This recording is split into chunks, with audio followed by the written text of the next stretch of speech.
nesta fronteira, foi tua companheira inseparável.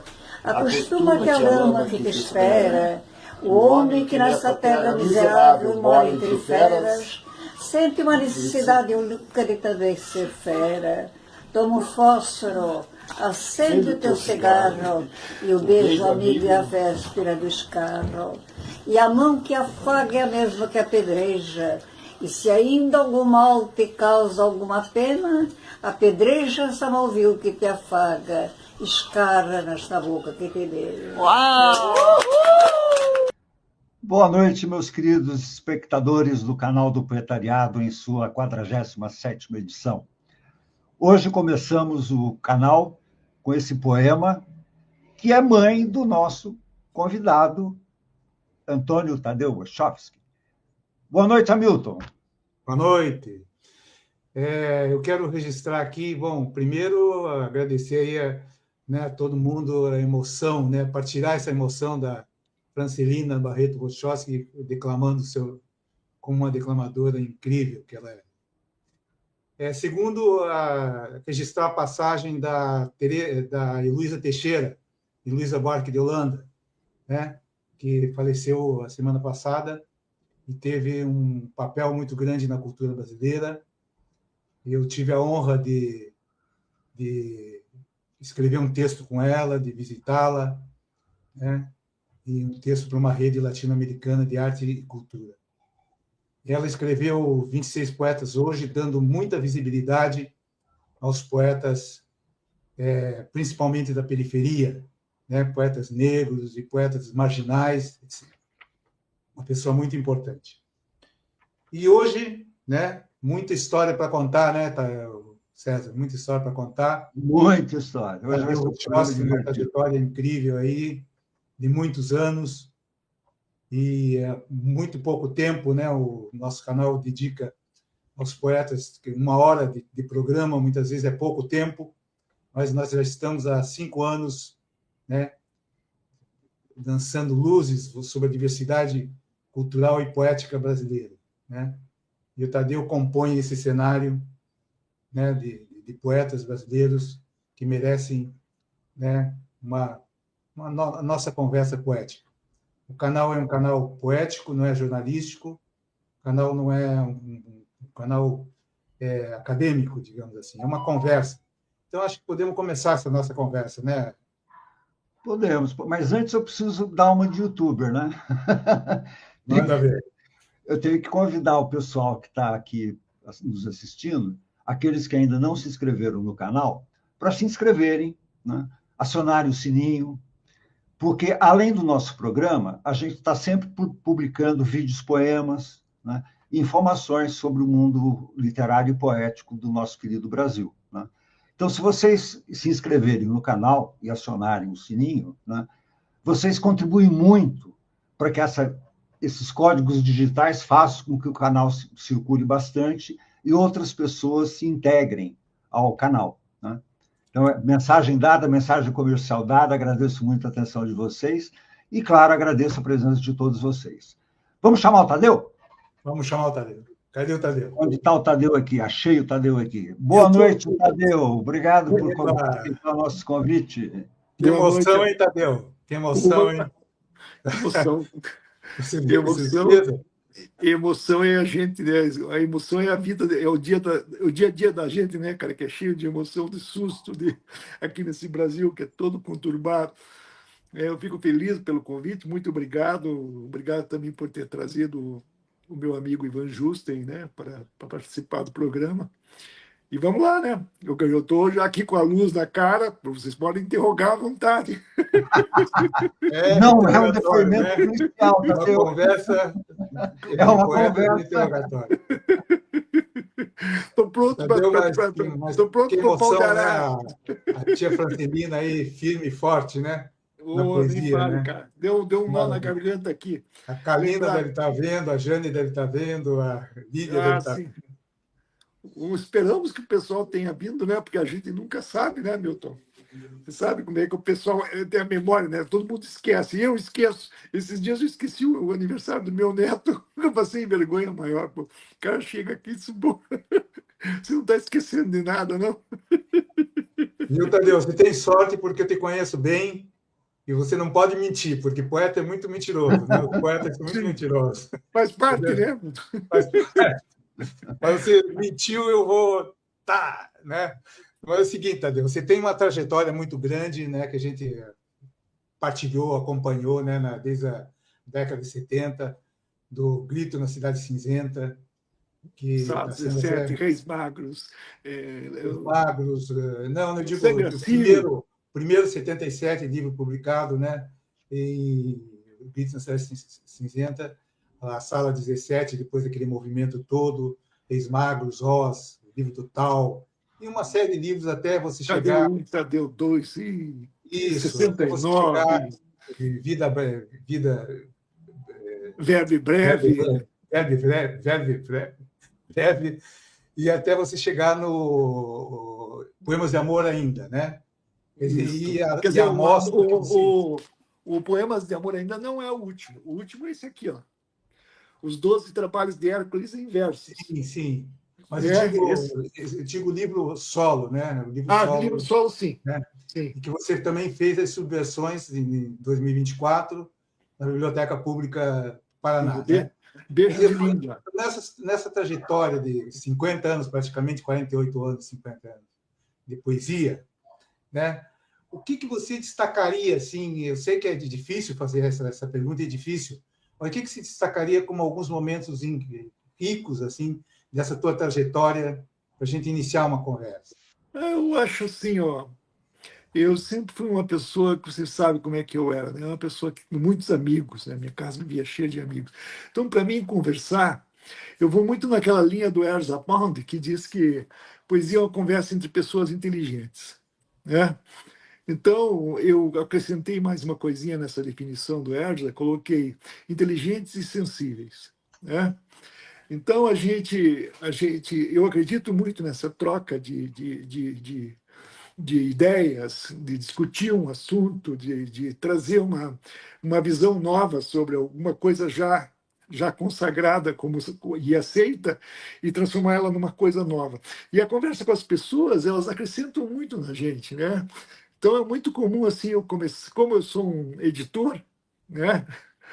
O, o Ivan também que está aqui, o Sérgio Villa-Lobos, que vocês conhecem também, é um editor, a gente ia editando as coisas, né? Então, isso foi um processo de que nasce, que é muito parecido com a composição de músicas, né? Que normalmente tem um letrista, e o letrista tem a participação de várias pessoas ali na letra, o cara que está tocando violão dá palpite na letra.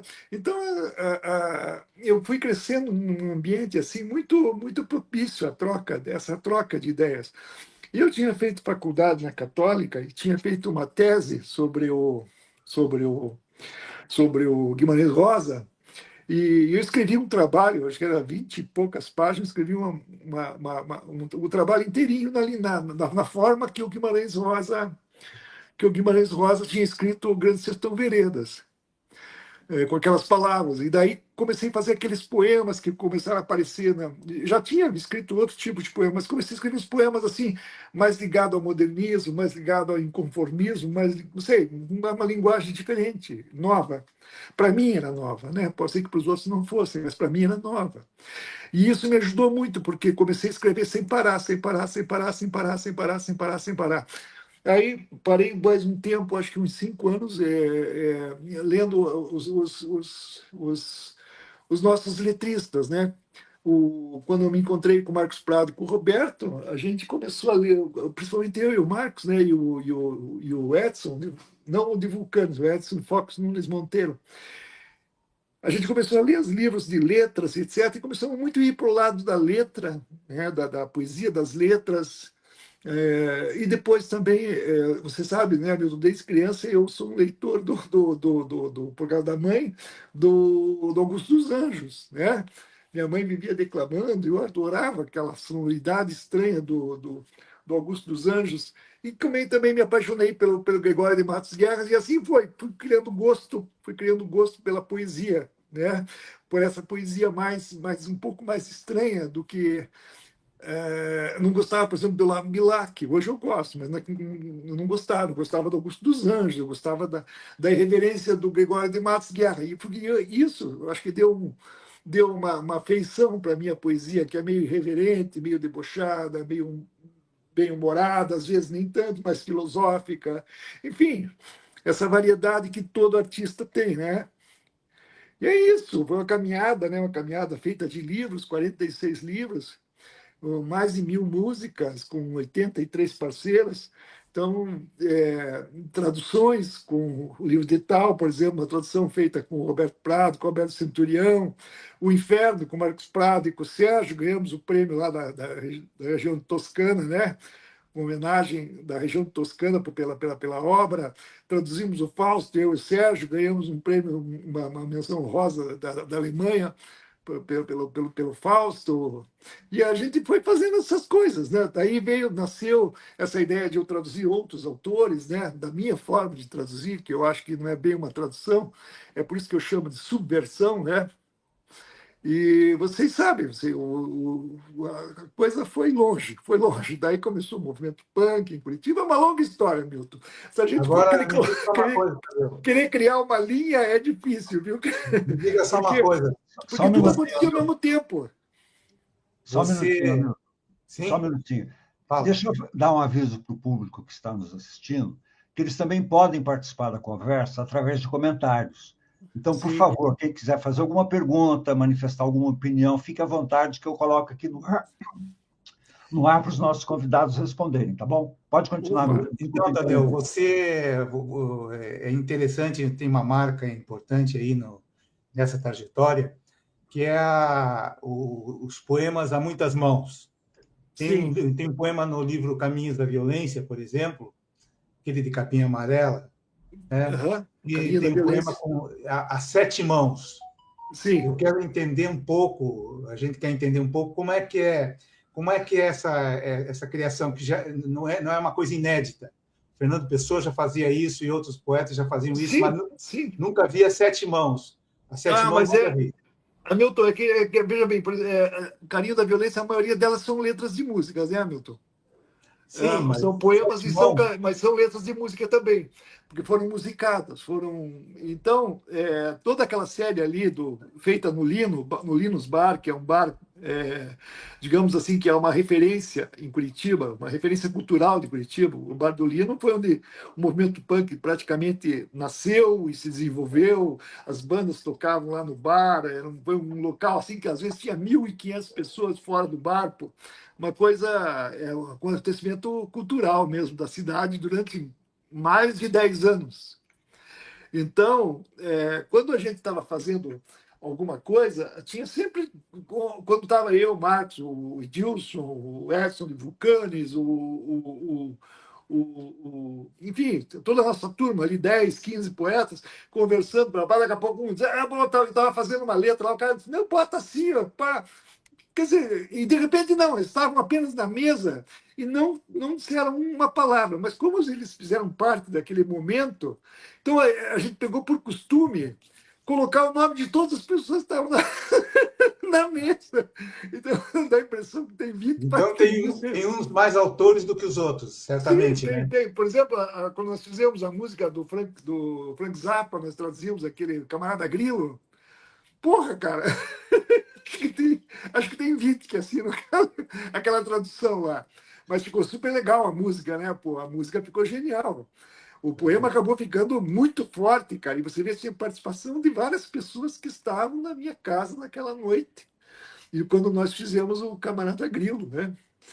O Rodrigão, se não me engano, foi o que fez a parte do violão. O Rodrigão ou Ferreira, não lembro. Que também nessas horas a gente também já está meio chumbadão, né? Porque toda vez que a gente faz umas músicas, o estoque de cerveja vai lá embaixo.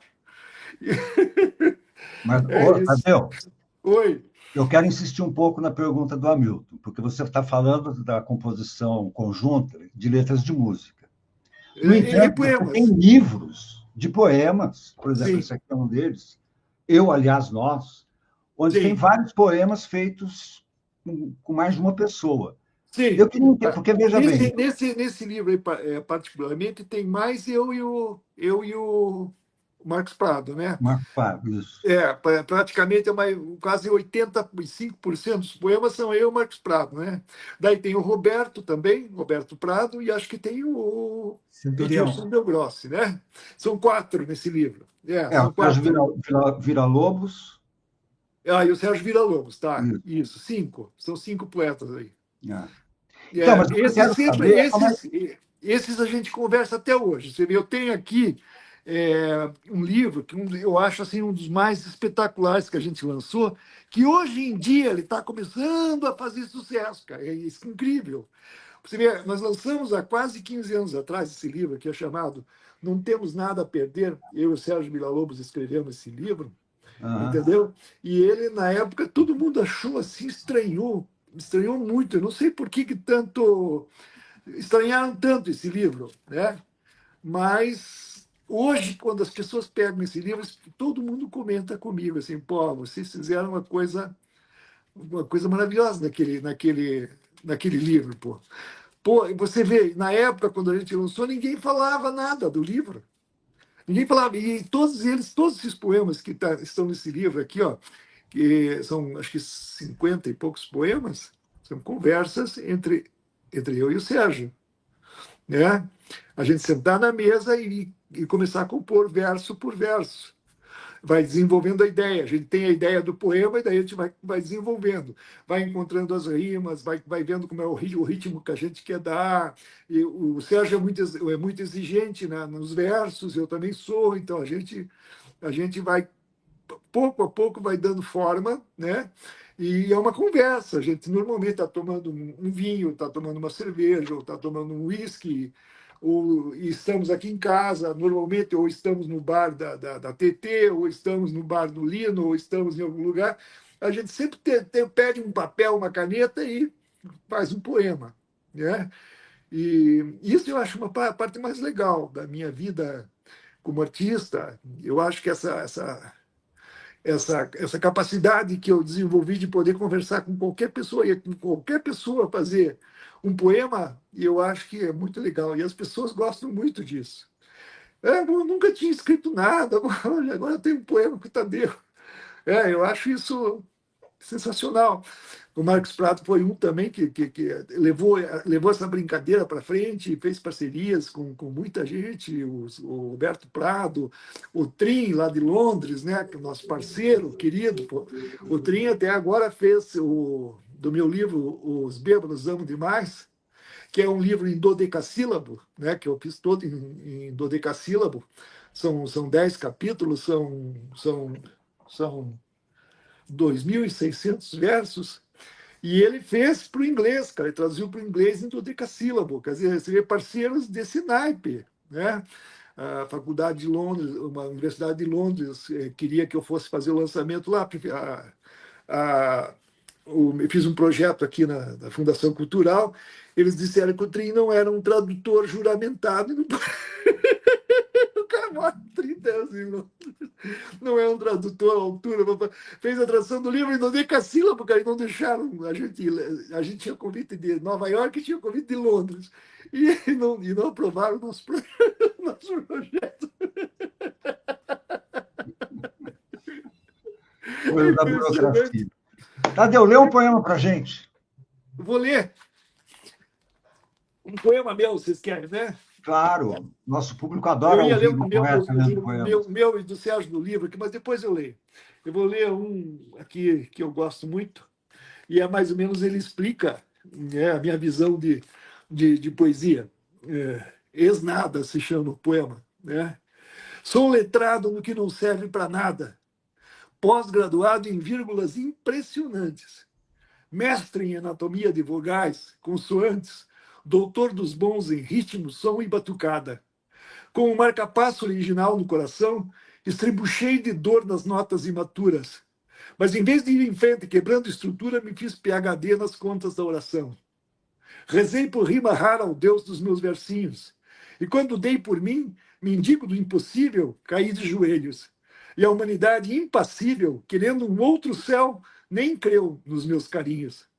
brandindo ao léu as folhas mil de minha lavra, como uma larva que se arrasta em podridão, senti na alma a mais completa solidão. Só então vi que era minha a última palavra. Ah, legal. Muito Deixa eu bom. falar um poema do Tadeu aqui, desse livro Poemas de Amor ainda, e Poemas de amor ainda. um soneto muito bonito que eu gosto bastante. Chama-se O Poeta e Sua Pena. Eu acho que completa um pouco esse poema que você falou. Sim.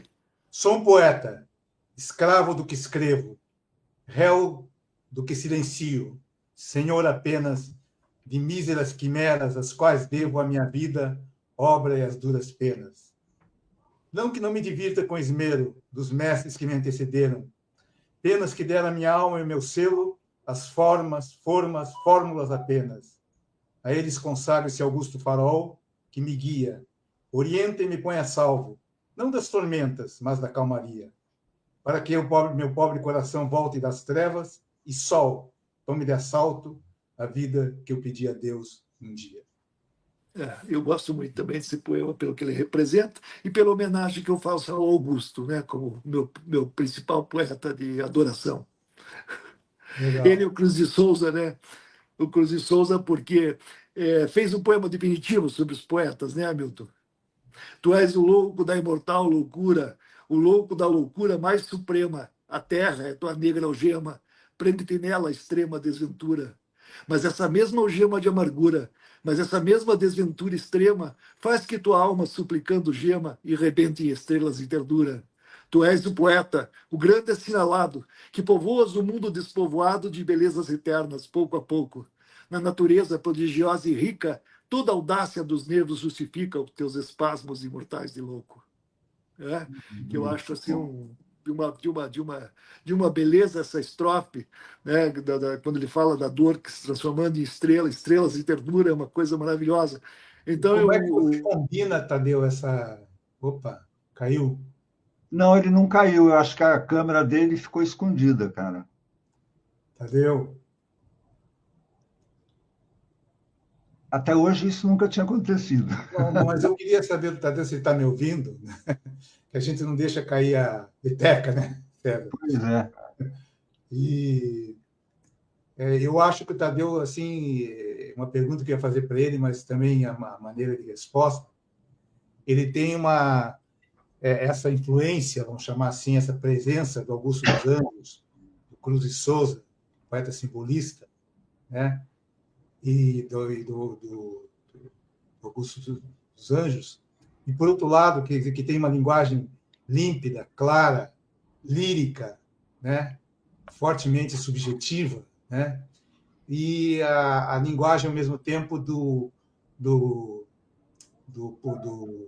Gregório de Matos, que já é uma coisa escrachada, debochada, né? Às vezes preocupado com xingamento, né? Lógico que é preocupado com a poesia também, mas da época, né? Então eu vejo assim que o Tadeu mistura muito essas influências, vamos dizer assim. Isso que eu queria saber um pouco dele. Né? Não, e além disso, os poemas dele são muito divertidos também, né? Tem um livro dele, eu quero... muito forte. Inclusive, aliás, Hamilton, né? Eu vou mandar uma mensagem pelo WhatsApp para ele sair do estúdio e entrar de novo, porque eu acho que ele não está nem nos ouvindo. Então, Tadeu, o César, vou falando aqui, então. Isso, vai então, do ponto de vista da construção poética também, tem um humor interessante, inclusive nos haikais. Né? O haikai tem sido também uma forma literária que contempla o humor, né? Que traz presente principalmente no último verso, que é uma surpresa muito grande, né? Do verso japonês. E com a ruptura, inclusive, desse verso japonês para um abrasileamento, né? Aportuguesamento do verso do haikai, por exemplo, isso se tornou mais bem-humorado ainda, né? Como, por exemplo, o Milor Fernandes, que é um dos grandes haicaístas brasileiros, né? Que trabalha sempre nesse diapasão do humor haicaísta, né? Eu acho que o Tadeu traz fortemente também esse lado irreverente, esse lado esse lado irreverente punk, vamos chamar assim um pouco, né? E esse lado humorístico também, Opa, rindo muitas vezes da própria condição humana, né? ele Esse absurdo. voltou. Ele voltou. Você ouviu tudo que eu falei? Ouvi. Só que eu não estava conseguindo. Não estava conseguindo. Estou fazendo Eu uma acho que na palestra hora aqui para te salvar, cara. Estou fazendo uma palestra sobre você Tá. aqui, Tadeu. Oh, de novo. Oh, voltou. Viu, Tadeu? Tá sem som agora, Tadeu. Sem som. Sem som. Ô, Tadeu, seu microfone está desligado. Não estamos te ouvindo.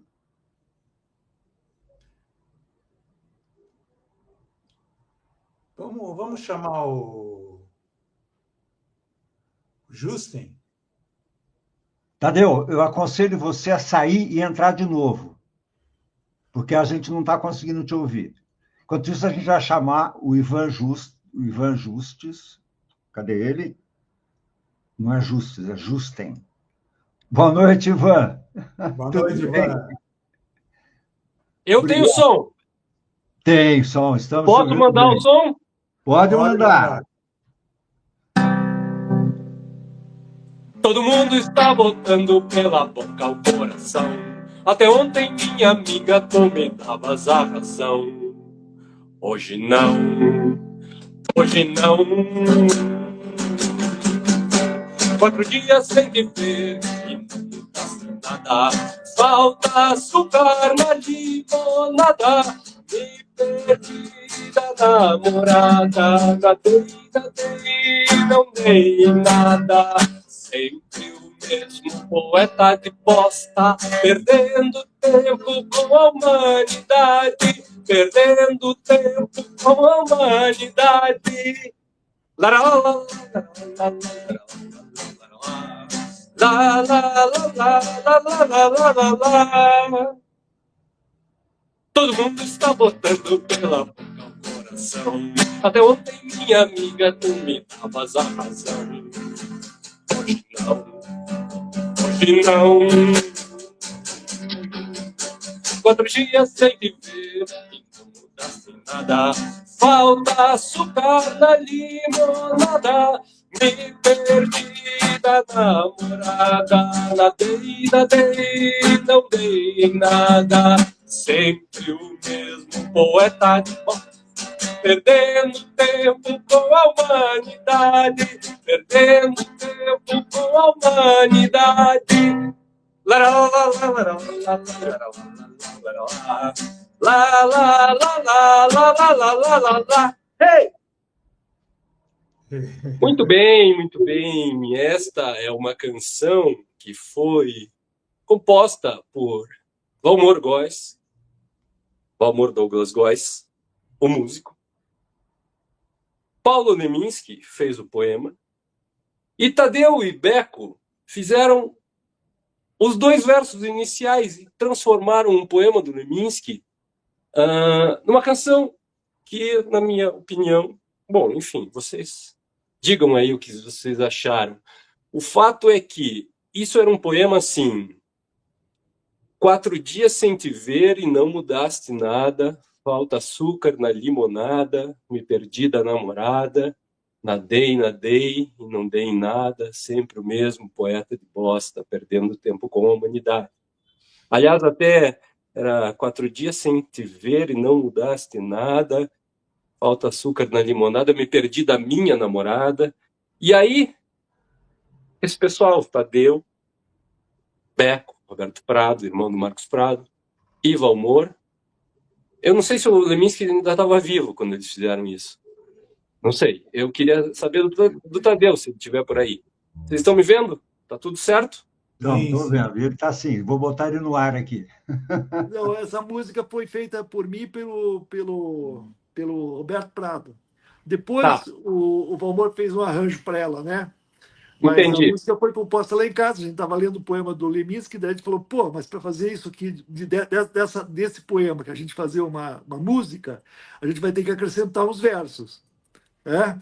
Daí a gente rapidamente decidiu como é que ele seria, como é que a gente encaixou a parte inicial da letra para poder dar uma graça para a música, né? Acabou virando um sucesso, cantada aí nos bares de Curitiba, né? São Paulo. Cheguei em São Paulo num boteco para abrir o show do Careca, lá no teto do Sesc. E sentamos na mesa e eu e o Sérgio, daqui a pouco os caras estavam tocando essa canção. Eu falei assim, vocês pagaram dinheiro eleitoral para mim? Puta.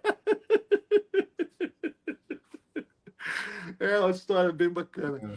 Eu tenho mais Mas, músicas Ivan, com... Sim, o que você destacaria assim nessa você tem uma convivência muito íntima, né? sim. Poeticamente íntima com o Tadeu, né?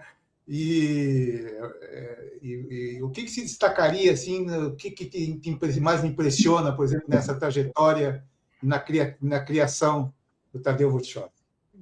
Olha, eu vejo o seguinte, assim, sendo bem franco, eu acho que a geração do Tadeu, o Tadeu é de 1950, né? É uma geração que cresceu, talvez, ou sendo sincero, na sombra do Leminski, porque o Leminski foi grande influência e tem uma posição central ainda no âmbito curitibano. Mas eu vejo que o Tadeu ele conseguiu uma façanha de transcender isso, especialmente quando ele começou a escrever. Eu acho que eu marcaria isso sendo o meu lado crítico. Eu tenho um lado crítico também, vou até tirar o chapéu. Então, agora está falando Ivan, ou crítico. Pesquisador, professor doutor. Né? Quando o Tadeu começou a escrever O Dia em que Matei Wilson Martins, que é a primeira das novelas dele, ele já falou sobre a outra que o Trindade traduziu, né? Acho que é Os Bêbados Amam Demais, mas enfim, quando o Tadeu começou a fazer O Dia que Matei Wilson Martins, ali ele começou a fazer algo que o Leminski nunca sonharia em fazer. Então, e a trajetória dele tem essa característica de evolução, né? Ou em evolução não digo no sentido linear do pior para o melhor, não. É uma evolução no sentido de transformação natural, das experiências de vida, das leituras que foram se intensificando e que ele nunca deixou de fazer. E eu pude acompanhar, na verdade, quando chegou nos anos 90, porque eu sou de 73. A turma do Tadeu, Marcos Prado, começou lá já no Sala 17, no metade dos anos 70. E eu cheguei uns 15 anos depois e demorou para eu ser aceito pela turma, porque o nível de exigência não é mole. Né? Existe, assim, como que eu vou dizer, uma quase que seleção natural, e que é um caminho natural também você se aproximar dos poetas das figuras que você admira quando jovem. E daí o Leminski lançou praticamente uma moda que foi fazer artes marciais, foram lá fazer artes marciais, é um caminho do Zen. E aí eu vejo nisso daí algo que você pode chamar, como pesquisador e como crítico, a parte epigonal. Você tem que surgir de algum lugar e você surge das suas influências e tentando imitar aqueles que você admira. E, de repente, você chega num ponto em que você já está de igual para igual com esse pessoal. Né? E daí esse pessoal, eu digo, a gente não pode perder o pé, mas esse pessoal o Leminski é uma figura que tem uma projeção tanto nacional quanto agora e cada vez mais internacional. Né? A gente não pode subestimar isso. E aí eu vejo o Tadeu tendo que ter essa sombra aí, porque, enfim, ele também é polaco, e aí a crítica vai pensar ou vai dizer é um epígono do Leminski. Não, o Tadeu chegou num ponto, e especialmente eu destacaria as novelas, em que ele faz coisas com a poesia, com a palavra, e curiosamente, paradoxalmente, indo para as influências anteriores. Ele fala do Augusto dos Anjos, do valor do Augusto dos Anjos, e recitou o Cruz de Souza. O Cruz de Souza é um poeta de alcance universal, mundial. E eu vejo que quando o Tadeu fez as novelas, ele está ali também. É a minha opinião. Claro, eu sou amigo e suspeito, mas o meu lado crítico não me deixa exagerar. O Tadeu está na turma que talvez daqui a um tempo, talvez, não sei, isso depende de sorte também, seja avaliada ou reavaliada de um jeito que a gente ainda não tem a dimensão hoje. Obrigado pelas palavras. Eu me lembrei agora que o Leminski ficou, depois de ter morrido, ele ficou quase 10 anos, não, praticamente fora da mídia, né? Você vê como é que de repente fizeram um evento, fizeram o segundo evento, o terceiro evento, e de repente o Leminski tomou conta de Curitiba, do Brasil, e da América, e hoje do mundo está entrando, né? Então, eu acho que isso é caminho natural. A gente não pode se achar, né? Porque o poeta tem aquela coisa né? De se assenhorar do universo, né? É meio demiurgo, assim, né? Então, a gente acaba quase que querendo se transformar num espelho através da própria criação, né? Então, é um perigo, né? Materializar demais, né? ou racionalizar demais, enfim, a gente tem que deixar que as emoções toquem o barco, né? E eu tenho dito ultimamente que eu quero uma poesia tão rica em imaginação que ela chega a um ponto que ela nem precise mais da realidade. Eu acho que esse é um objetivo a ser perseguido, né? É uma linha em que eu escrevo quase todo dia e procuro fazer uma poesia que seja um entretenimento, que seja uma coisa que pegue na alma das pessoas. Eu gosto muito de receber esses comentários que as pessoas fazem, né? Porque a gente aprende, eu fui aprendendo como é que as pessoas são, na verdade, por dentro, né? Faz parte do aprendizado, essa troca diária eu dou um poema e eles me dão comentários, me telefonam, vou fazer uma música. Eu tenho alguns caras que eu não posso escrever, que no outro dia tem uma música para me mostrar. Eu acho isso uma coisa muito bacana. Assim, né? Você tocou num assunto bem interessante. Por exemplo, uma vez perguntaram para o Borges o que é poesia. Ele fala: se me pergunta, eu não sei. Se não me pergunta, eu sei o que é poesia. Né? Ele cita o Santo Agostinho, né? Quer dizer, que quando me perguntam o que é o tempo, eu não sei o que é o tempo. Quando não me perguntam o que é o tempo, eu não sei o que é o tempo. Né? Ele fala da poesia. E é interessante esse aspecto, porque muitas pessoas acham que a poesia é um trabalho de linguagem apenas, né? Trabalho de linguagem. Mas você apontou bem, se escreve para a alma das pessoas. Então, a poesia tem um estado de alma, tem um estado de ser, tem um estado de pertencimento também, né? Então, eu acho que é muito mais complexo o ato de ser poeta, você não acha? Eu acho assim, de todos esses poetas que eu citei aqui, eu acho que se eu tenho um poema, se eu tenho um poeta guardado dentro de mim, porque eu acho que a gente acaba quase como sendo um parceiro dela, a gente diz os poemas dos caras com uma facilidade que a gente não tem a mesma facilidade com os poemas da gente, é impressionante, porque a gente gosta, porque esses poetas que eu cito são os poetas que ensinaram o meu coração a pensar. Eles não ensinaram o meu cérebro a pensar, eles ensinaram o meu coração a pensar. Exatamente. E através dessa tradução é que eu me expresso. Nesse sentimento que eu escrevo, né? Tudo começa com um sentimento, alguma coisa que me tocou. Eu tenho mania de ler os jornais. A primeira coisa que eu faço quando acordo, né, às 4 horas às 4h30, eu pego, já começo a ler os jornais. E daí sempre tem alguma coisa, cara, sempre tem alguma coisa que chama a atenção. É uma coisa que ou você sente uma coisa muito bonita, ou às vezes é uma coisa muito triste, ou às vezes, enfim, né? São coisas que afetam a gente, e por afetarem, né, trazem de volta toda a influência que você tem, porque você lembra de um poema, você lembra de um autor, você lembra de um, né? Eu acho assim que meu grande prazer na vida foi ser um colecionador de preciosidades, né? Então, quando as pessoas me pedem para declamar, assim, muitas vezes eu declamava mais. Hoje em dia eu tenho que poupar um pouco a voz, porque a Covid quase acabou com a minha vida, né? Então, mas eu gosto, eu sempre gostei, né?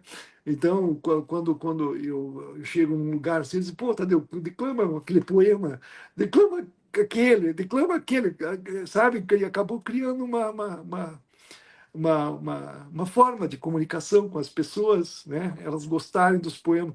Isso eu acho que é a parte mais legal da minha vida, sabe, Milton? César, o Ivan já sabe disso, né? Mas eu gosto muito de ir nos lugares, declamar. O Ivan também é dessa turma, também tem essa gana, né? Hoje eu já não posso tanto, né? Porque eu não posso ir para lugar muito fechado, com muita gente, né? Infelizmente, a idade cobra o preço, né? A velhice não é uma perda de estado emocional ou intelectual, mas é uma perda de equilíbrio, uma perda de velocidade, né? E uma perda de força, né? Lentamente a gente é minado pelos anos, né? O A raciocínio é um flecha, pouco mais a, lento, né, Tadeu? a flecha do tempo não erra, né? Ela acerta em cheio a nossa vida. Então, mas eu ainda continuo gostando das mesmas coisas, né? Eu ainda me sinto um piá jogando bola no campo, lá, ficava no campo lá. Se lembra, Milton? A gente ia antes do dia nascer e saía quando não dava para enxergar mais a bola. Eu nem sei se a gente almoçava naquele tempo, cara. Não sabia, Então, não sabia se a gente vivia naquele tempo. era um esporro, não tinha fim, porra. Ô, Então, Tadeu, essa convivência com a piazada também, né, Milton? No nosso tempo, a infância tinha 100 pessoas, crianças na rua, pô. A gente ficava o dia inteiro conversando, que era uma loucura, né? Trocando ideia. A gente lembra daqueles livros de aventura, Milton, que a gente fazia, botava aquela história no pescoço, se sentia super ó. Porque aquilo foi muito. Quando eu penso que as crianças não têm mais isso hoje em dia, ficam fechadas em casa, né? Não tem bolinha de burro, não tem lembra das Olimpíadas, Milton? Bola queimada, corrida, ir lá nos barrancos, nós construíamos fortes, né? Os fortes Apache, lembra? Milton? Oh, que coisa, os tanques que a gente fazia para tomar banho na chuva, oh, coisa mais linda. E tudo isso é criatividade, tudo isso é vida, tudo isso é Tudo isso é poesia. poesia, tudo isso é poesia. Sim, tudo isso é poesia, né? Tadeu, tem um livro seu, do Como Onde, Sim, que na capa, né, sim.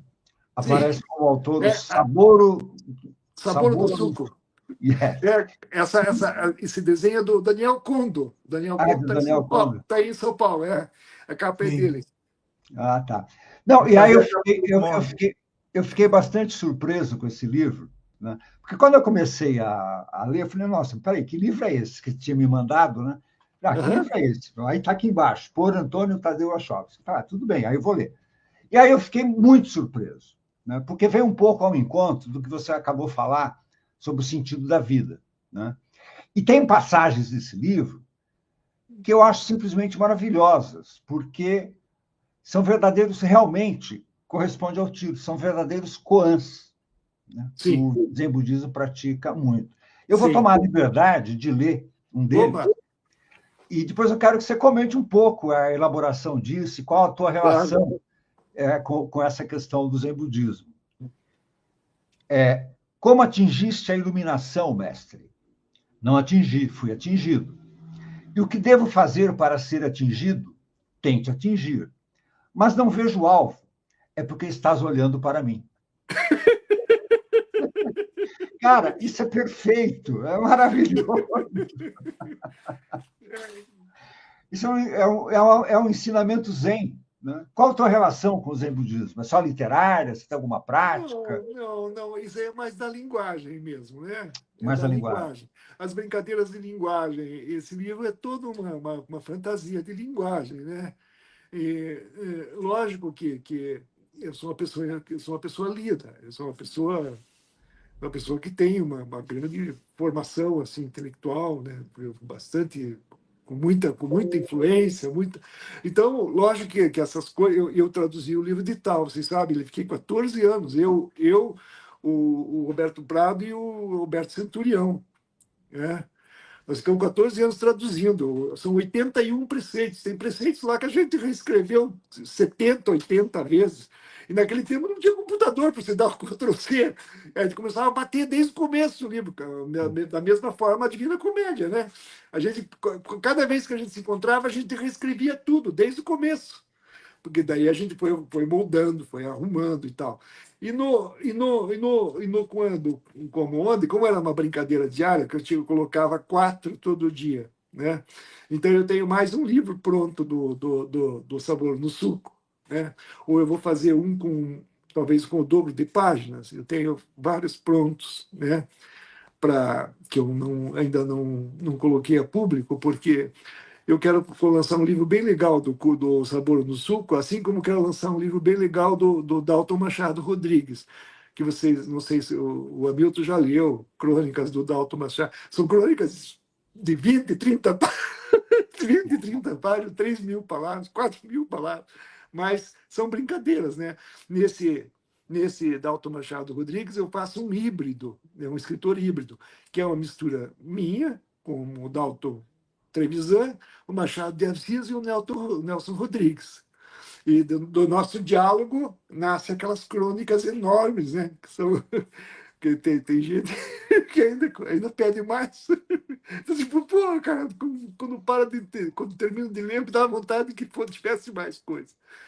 Mas é tudo brincadeira. E o livro Quan é isso, a minha brincadeira com o meu espírito o meu espírito com as palavras, né? O espírito das minhas palavras. Agora, viu, Tadeu? Oi. O livro do Tao, por exemplo, é um livro, é um clássico do taoísmo, Sim. né? Quer dizer, influenciou toda uma cultura, uma humanidade, praticamente, principalmente no Oriente, né? Na China. E ele tem, eu conheço muito bem esse livro, e ele tem uns 81 poemas, vamos chamar assim, né? E são com mensagens precisas, né? Sim. Sabe, sobre o viver, o bem viver, a vida, a morte, o tempo, né? A condição. Você vê que o Einstein pegou na abertura da teoria da relatividade, ele pegou um dos preceitos, né?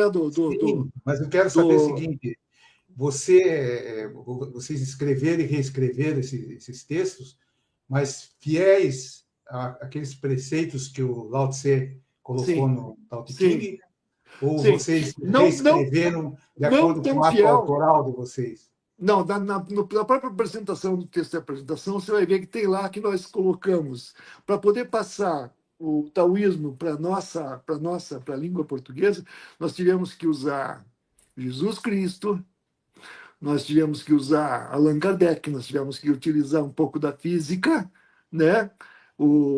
Então, alguma coisa da matemática, porque senão não dava certo a tradução. Por isso que a gente demorou tanto para fazer.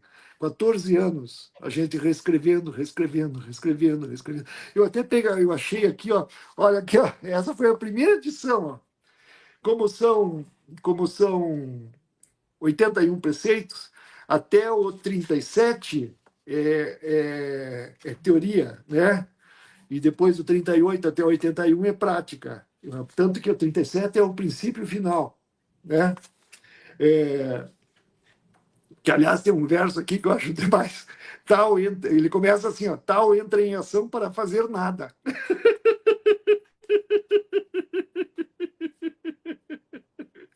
O princípio da não ação, né? Tal entra em ação para fazer nada.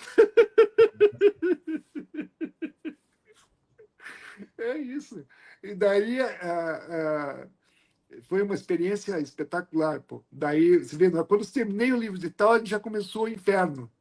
Quando terminamos o inferno, já fomos para o Fausto. Do Fausto daí eu já comecei em casa a começar a procurar os poemas que eu mais gostava dos poetas, daí fui vendo as traduções.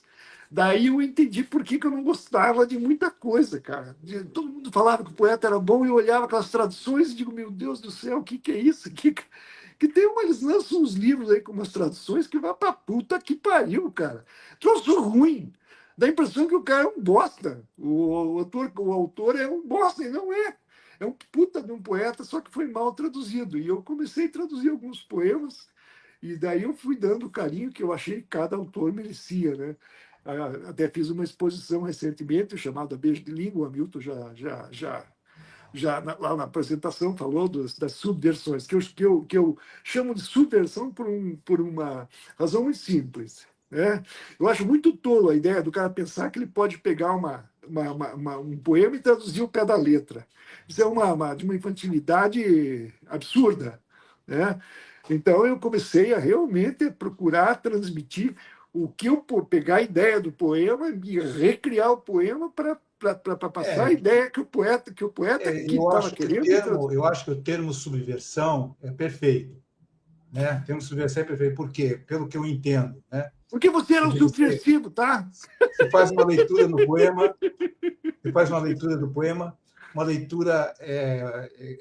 pega a Wisława Szymborska, né? Grande poeta polonesa, por exemplo. Sim, Prêmio Nobel de Poesia. Faz a subversão, Prêmio Nobel. E aí você tem um traço pessoal seu, que às vezes, como eu entendo dessa forma, como se fosse até um verso dialógico com a própria autora. Né? Ou até um esquecimento, puxa vida, ela podia completar aqui com isso. Não é verdade? Sim, claro. Para deixar.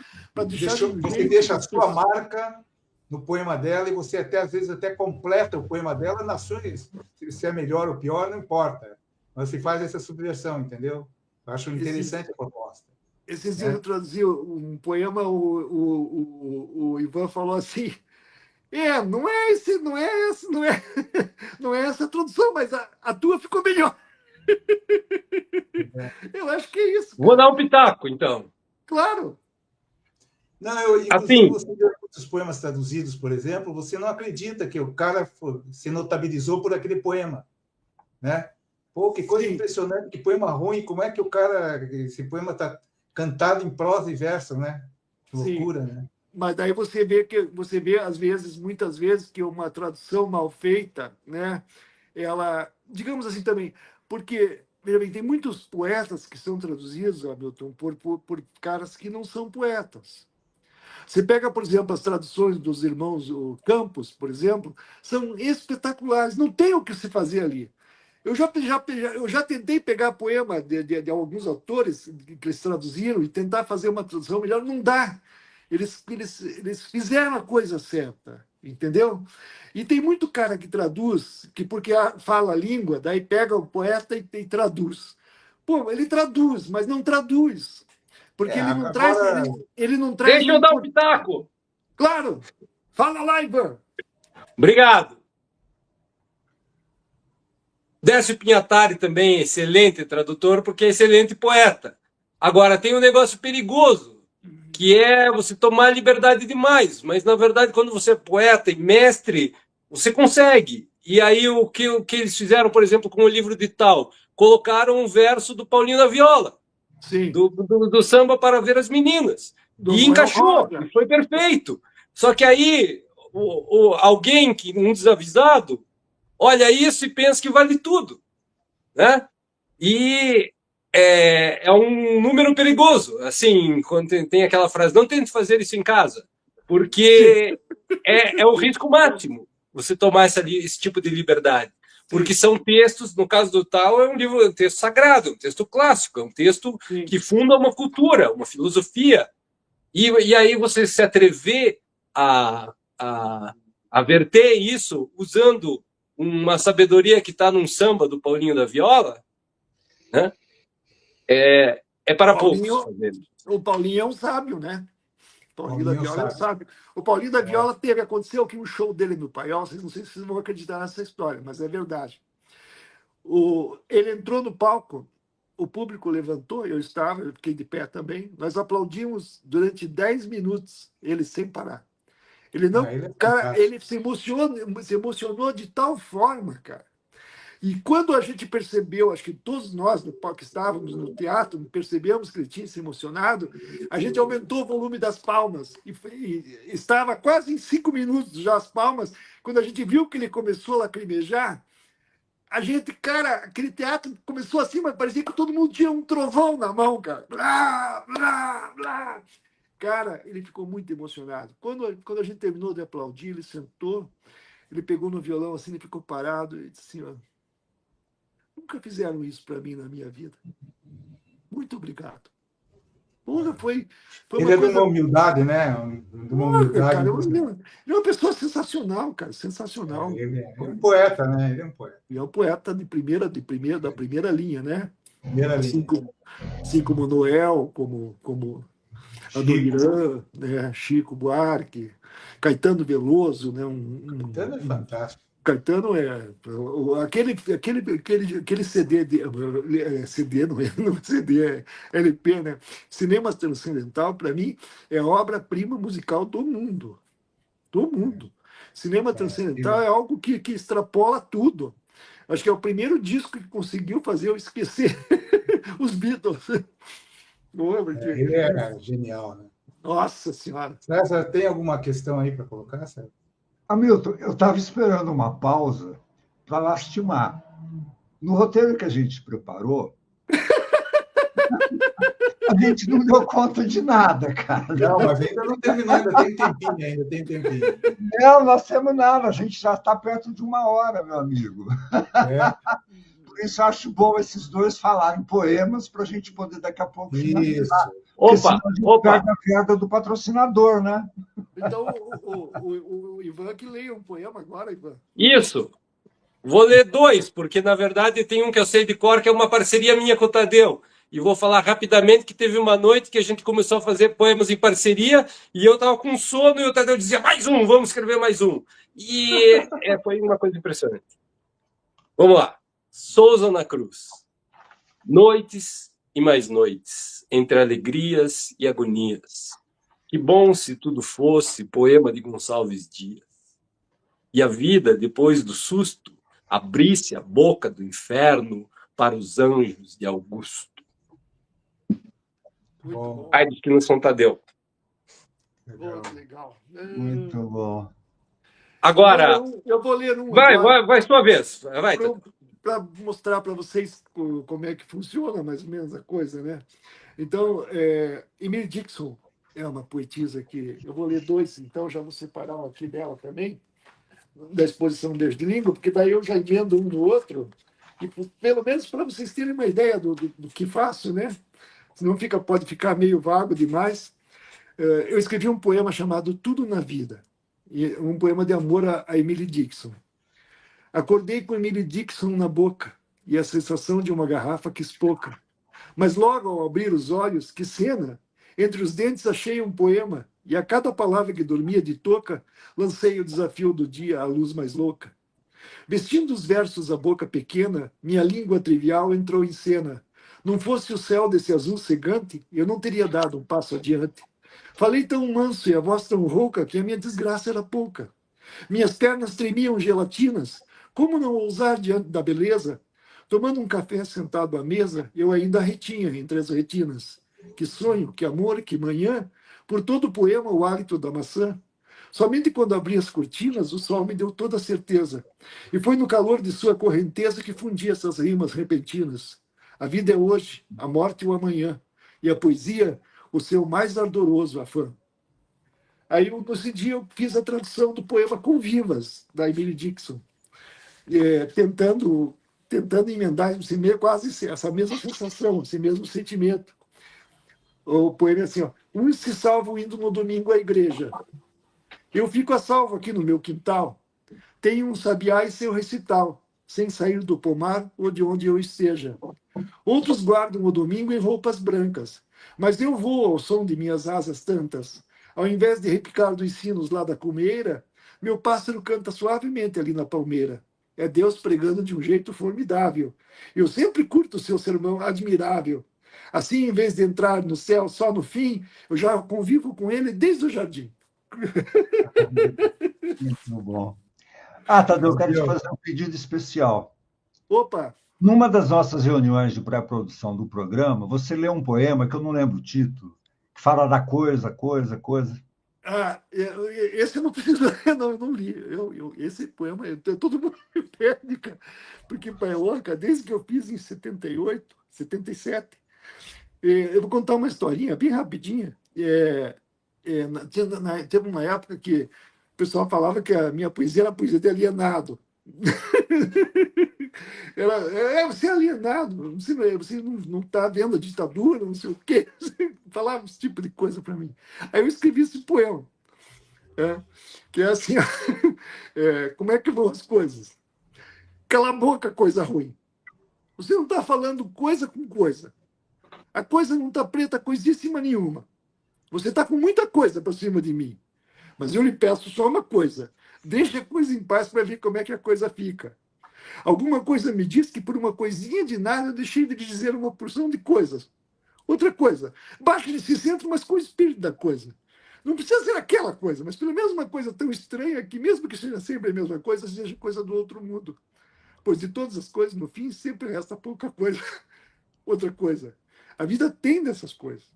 E coisa que não acaba mais. Se você não concorda, ou que não é lá grande coisa, escreva qualquer coisa, pinte qualquer coisa, fotografe qualquer coisa. Só não me deixe coisando sozinho.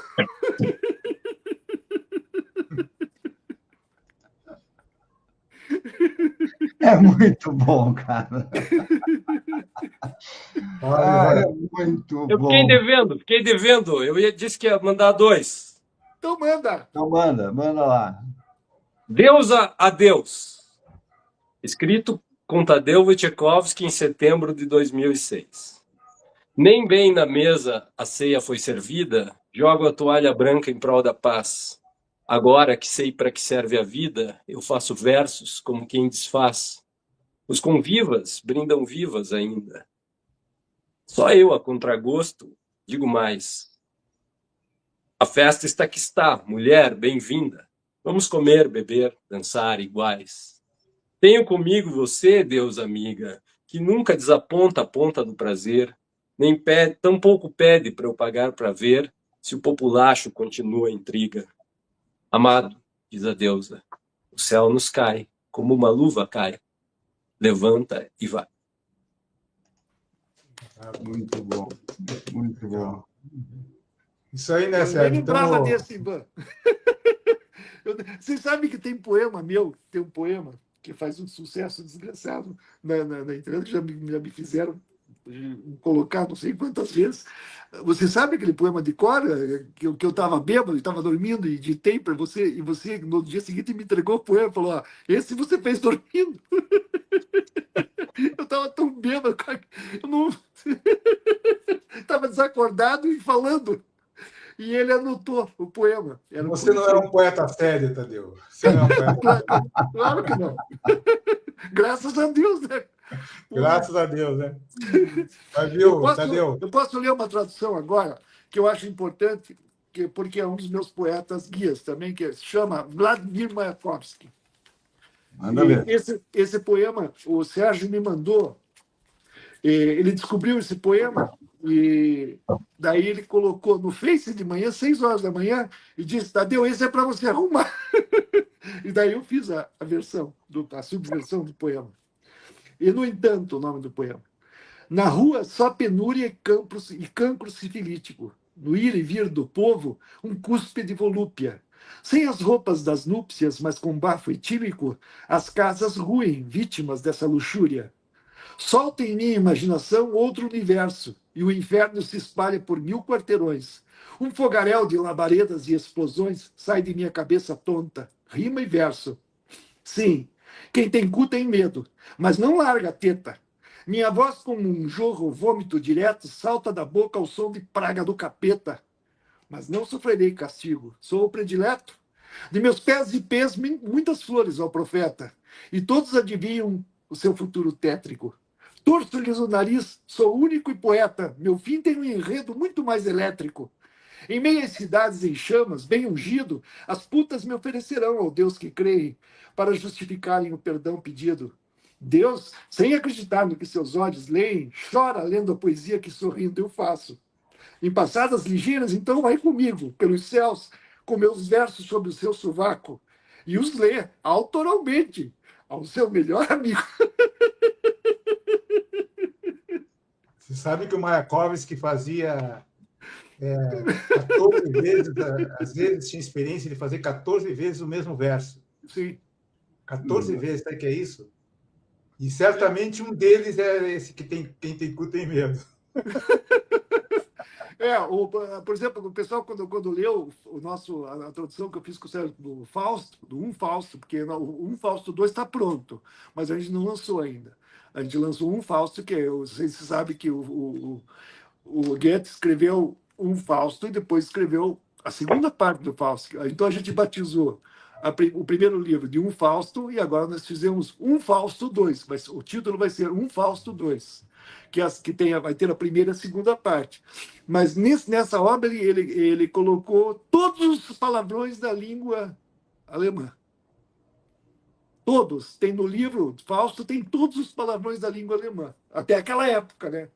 Agora deve ter muitos novos, porque o povo inventa a língua, né?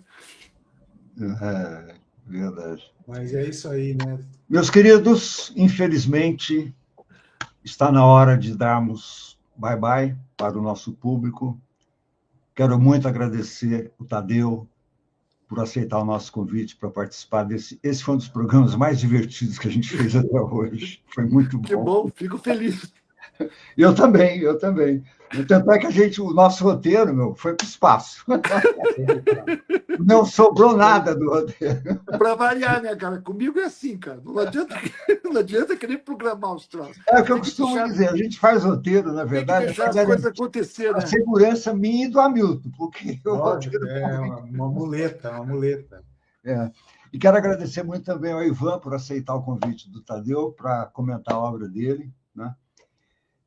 Deixa eu só dizer uma coisa. A minha mãe está assistindo, ela veio aqui para me dizer para falar mais baixo, porque eu estou empolgado e é o momento. Então, me desculpem se eu gritei em algum momento, me desculpem se eu toquei violão de uma maneira, né, empolgada demais, mas é porque realmente eu quero agradecer vocês, César e Hamilton.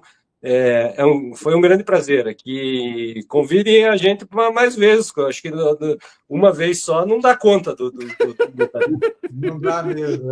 Não dá, cara. Eu também queria agradecer ao Tadeu, ao Ivan. Quer dizer, o Otávio Paz diz o seguinte, que a poesia cria um mundo e revela outro, né? Eu acho que a gente está, ao mesmo tempo, os poetas criando um mundo e revelando outro mundo possível ou impossível, né? Então, nesse sentido, eu acho que o mundo na contramão, vamos chamar assim hoje, né? E a gente poetando, rindo, é uma maravilha, né? Eu acho que isso aí é subversão. Eu também acho. Essa alegria. Essa alegria. Que nem o Oswald falou, né? Alegria, prova dos nove. E a poesia, o Oswald Andrade, né? A poesia prova dos nove no Manifesto Modernista. Né? Isso. Alegria prova dos nove.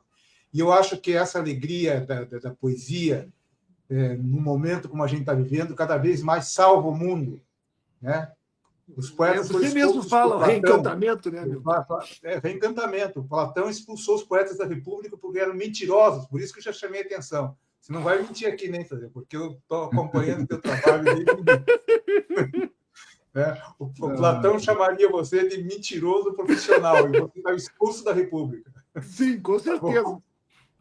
Da nossa turma aqui, nenhum ficaria na República, cara. Todos nenhum ficaria na República. Não, mas aqui a gente também é exilado dentro da própria pátria, né, Hamilton? O Paulo de Tarso Faria ficaria na República ou não? O Paulo de Tarso Faria, a gente expulsaria. Não, a gente levaria junto. Não sei se seria expulso, mas a gente levaria junto, né? A gente não ia abandonar o Paulo sozinho aqui nesse mundo. Gente, então, eu agradeço muito a presença de vocês, foi maravilhoso. É esse programa que a gente quer fazer, que a gente tem procurado fazer, uma coisa solta, divertida, inteligente, né? Preparada, né? A gente prepara para o programa, né? vocês participaram de outras reuniões, foi muito bom, Elmo. Essa É isso aí. convivência, essa Eu que interação. agradeço, Hamilton. Eu que agradeço, viu, César? Gostei muito de estar aqui, principalmente pela leveza do programa, pela forma como foi, como tudo aconteceu, sem nada. Tudo que a gente combinou não fez. Isso que é bom, né? O Ivan é sempre brilhante nas suas observações. Lançou um livro agora, Hamilton, recentemente. Vocês até poderiam fazer um programa e eu até posso participar do programa, só que agora com papel inverso. Acaba de lançar Em o algum livro momento vai fazer, só que tem uma escala ainda de pessoas assim que já Sim. programadas, etc. Mas não Em algum esqueçam, momento a gente vai fazer. não esqueçam que tem coisa muito boa aí nesse livro novo do Ivan. Recomendo muito. Eu fiz a apresentação do livro, então eu fiz uma leitura cuidadosa. Até hoje estava lendo o livro do Ivan de novo, né, porque pensei que a gente ia ter uma troca, eu queria falar um pouquinho do livro dele, mas já no final do programa agora eu aproveito para fazer propaganda. 3 episódios do Ivan Justen, um livro de poemas muito bom, muito bom, muito bom Terceiros mesmo. episódios. Desculpe, terceiros episódios, não 3 episódios, terceiros Agora, episódios. diz onde a gente pode adquirir o livro para o nosso público que tiver interesse. Sim, eu vou avisá-los oportunamente aí, porque por enquanto ele está na fase de lançamento das pessoas comprarem em livraria aqui em Curitiba, mas ele vai ficar disponível no site da editora Anticítera, que por sinal é outra dica importante, não esqueçam, editora Anticítera, publicando poesia da mais alta qualidade Primeiro do Paraná computador e do do mundo. mundo. O primeiro computador do Enfim, mundo. fiz comercial aqui, desculpa. É isso aí. Tadeu, você é massa. Gente, Obrigado. boa noite, então. Até o mês que vem com o nosso novo programa. Um abraço a todos. Um abraço a todos.